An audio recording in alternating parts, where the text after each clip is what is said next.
Hi all welcome to football arena. നിരവധി super താരങ്ങൾ ഉള്ള ക്ലബ്ബാണ് റയൽ മാഡ്രിഡ്.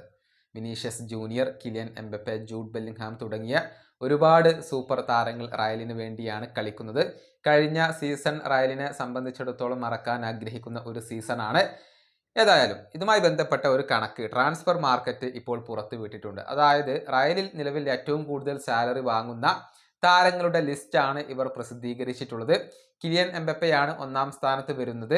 ഏതായാലും ആ ലിസ്റ്റ് നമുക്കൊന്ന് പരിശോധിക്കേണ്ടതുണ്ട്. ഒന്നാമത് എംബപ്പെ വരുന്നു. 31.3 മില്യൺ യൂറോയാണ് അദ്ദേഹത്തിന്റെ സാലറി വരുന്നത്. രണ്ടാം സ്ഥാനത്ത് ഡേവിഡ് അലാബയാണ് വരുന്നത്.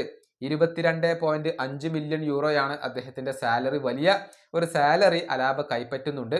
പക്ഷെ പരിക്ക് കാരണം ഒരുപാട് കാലമായി അദ്ദേഹം കളത്തിന് പുറത്താണ്. മൂന്നാം സ്ഥാനത്താണ് ബെല്ലിംഗ്ഹാം. 20.8 മില്യൺ യൂറോയാണ് അദ്ദേഹത്തിന്റെ salary.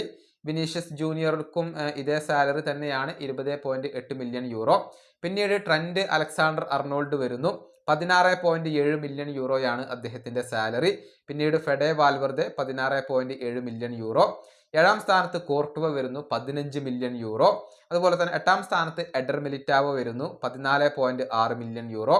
9 Antonio Rudiger, 14.6 million euro. 10ാം സ്ഥാനത്ത് കമവിംഗ, 12.5 മില്യൺ യൂറോ. ചുവാമനിക്കും ഇതേ സാലറി തന്നെയാണ്, അഥവാ 12.5 മില്യൺ യൂറോ. റോഡ്രിഗോക്കും ഈ സാലറി തന്നെയാണ് ഉള്ളത്, 12.5 മില്യൺ യൂറോ. അതിനുശേഷം ഡാനി കാർവഹലാണ് വരുന്നത്, 10.4 മില്യൺ യൂറോ. പിന്നീട് ഡീൻ ഹുയ്സൺ വരുന്നു, 9 മില്യൺ യൂറോ. ഇങ്ങനെയാണ് ഇപ്പോൾ ട്രാൻസ്ഫർ മാർക്കറ്റ് പുറത്തുവിട്ട ഒരു സാലറി ലിസ്റ്റ് വരുന്നത്. എംബപ്പയാണ് ഒന്നാം സ്ഥാനത്ത്. വിനിയുമായി ബന്ധപ്പെട്ട പ്രശ്നങ്ങൾക്ക് കാരണവും ഈ സാലറി തന്നെയാണ്. അതായത് 30 മില്യൺ യൂറോ വിനീഷ്യസ് ജൂനിയർ ആവശ്യപ്പെടുന്നു. അതല്ലെങ്കിൽ കിലിയൻ എംബപ്പയേക്കാൾ കൂടുതൽ സാലറി വിനീഷ്യസ് ജൂനിയർ ആവശ്യപ്പെടുന്നു. അത് നൽകാൻ റയൽ തയ്യാറല്ല. അതുകൊണ്ട് തന്നെ കോൺട്രാക്റ്റ് പുതുക്കുന്ന കാര്യം ഇപ്പോൾ സങ്കീർണമായി നിലകൊള്ളുകയാണ് എന്നുള്ള റിപ്പോർട്ടുകളൊക്കെ പുറത്തേക്ക് വന്നിട്ടുണ്ട്. ഏതായാലും സാലറിയുടെ കാര്യത്തിൽ ഇപ്പോൾ എംബപ്പയാണ് ഒന്നാം സ്ഥാനത്ത് തുടരുന്നത്. ഈ വീഡിയോയുടെ അവസാനിപ്പിക്കുന്നു. അടുത്തൊരു വീണ്ടും കാണാം.